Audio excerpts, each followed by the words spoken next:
બનાસકાંઠામાં ડીસામાં નદીના પડતા આધેડનું મોત નીપજ્યું છે. તો બનાસકાંઠાની ડીસાની નદીમાં રાજપુર વિસ્તારમાં આધેડ નદી પાસે હતા. આધેડના દ્રશ્યો કેમેરામાં કેદ થયા છે.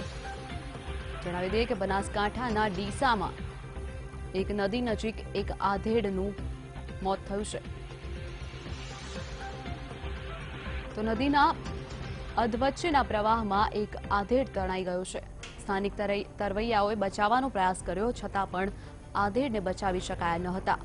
તો આ તમામ આધેડનો ડૂબવાના દ્રશ્યો કેમેરામાં કેદ થયા છે. આપ આપની ટીવી સ્ક્રીન પર જોઈ રહ્યા છો જે પ્રકારના દ્રશ્યો તે બનાસકાંઠાના ડીસાની એક નદીના છે, જેમાં એક આધેડ નદીની વચ્ચોવચ્ચ ડૂબી રહ્યા હતા. સ્થાનિક તરવૈયાઓએ તેમને બચાવવાનો પ્રયાસ કર્યો પરંતુ તેમનો જીવ બચાવી ન શક્યા. અંતે તેમનું મોત નીપજ્યું છે. આ સમગ્ર ઘટના કેમેરામાં કેદ કરવામાં આવી છે.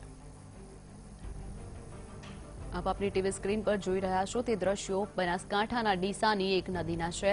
નદીમાં એક વૃદ્ધ પડી જવાથી તેમનું મોત નીપજ્યું છે. આ સાથે જ સમગ્ર ઘટના કેમેરામાં કેદ કરવામાં આવી હતી. સ્થાનિક તરવૈયાઓ દ્વારા પણ તેમનો બચાવ કરવામાં આવ્યો પરંતુ તેમનો બચાવ થઈ શક્યો ન હતો અને આધેડનું મોત નીપજ્યું હતું. જ્યારે આધેડનું મોત નીપજ્યા બાદ તેમનો મૃતદેહ પાણીની બહાર કાઢવામાં આવ્યો છે.